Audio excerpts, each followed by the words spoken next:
Welcome to the AI GRC Coffee Break. Today, we're brewing up an exceptional conversation with a powerhouse in the world of technology leadership and AI governance, Teri Green-Manson. She is a recognized AI and cybersecurity leader. She is the creator of the T.E.S.T framework for AI risk, an author, and a celebrated speaker. Powerfully reminds the industry AI is artificial. You are the intelligence.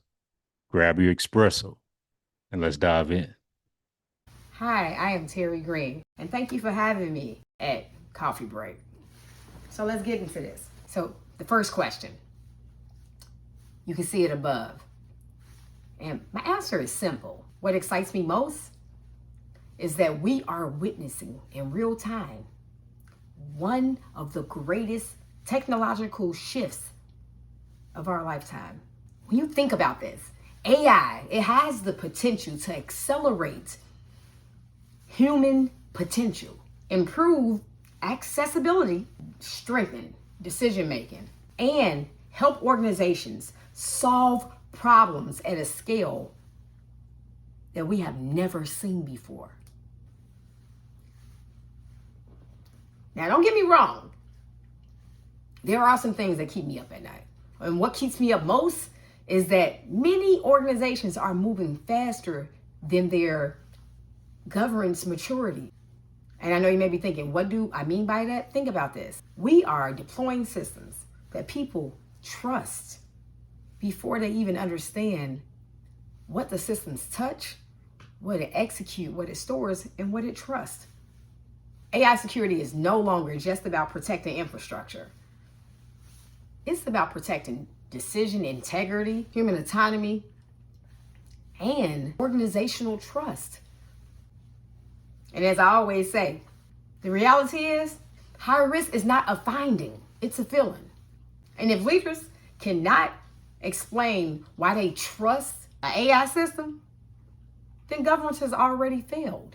And that's why I always say, AI is artificial. You are the intelligence. Question two, that's a good question. That's a good question. I think traditional security environments are more deterministic. When you think about it, we understand the infrastructure, we understand the controls, and we can often trace behavior with greater predictability. But guess what? AI changes that model completely. Completely.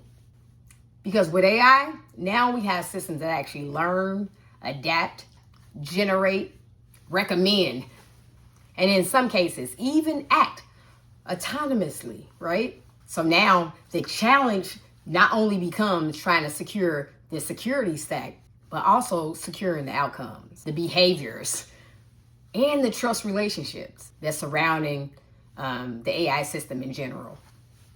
Another challenge that I can think about is that many organizations are actually trying to apply traditional governance processes to a technology that evolves rapidly.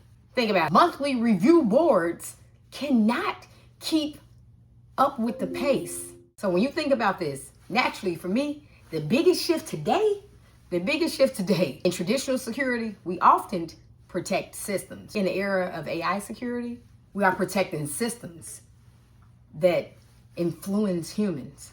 In my opinion, it changes everything. Question. I will happily explain the T.E.S.T standard. T.E.S.T would be considered a standard that's mapped to some credible frameworks we already have, like RFM. With the standard, you can actually operationalize the framework of NIST RFM. So let's get into what this really is, right?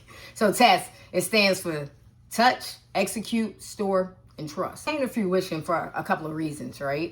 I saw a lot of people being held accountable for systems they really didn't even know. I created this standard and mapped it to the NIST RFM framework so they can become more operationalized, right? More understandable and relatable. And it can teach people how to put some actionable steps in place, evaluate AI efficiently. That sounds provocative. What does it mean, right? Think about it. Touch. Like, what data does it actually touch? Is it restricted? Is it unrestricted data? When you think about touch, think about it in this context. What data does AI have access to? Or what data can AI ingest or expose, right? So by asking some foundational questions to be able to kind of get to some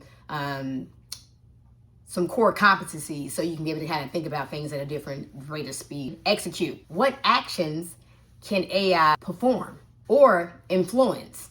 And this was mainly because I don't think people really think about this in a different context, right? But once AI starts doing things like approvals and denials and automating workflows, you are no longer talking about a chatbot.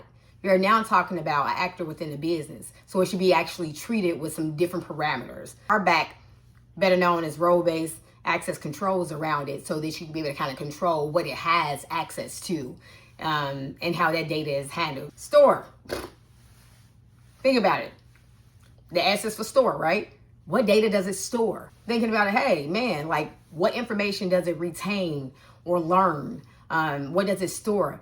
Better yet, where does it store it at and for how long does it stay there? You know what I'm saying? Those things are really, really vital, because if we can't answer these questions, retention is no longer a policy issue. Now it can become a security blind spot really quickly. So I want to make sure we ask some solidifying questions around that.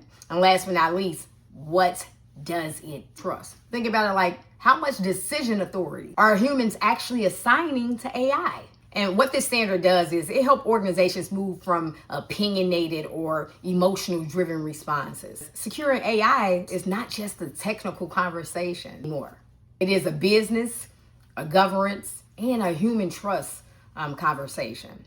And that's kind of how I came up with the T.E.S.T standard. And thanks for asking. And last but not least, the question.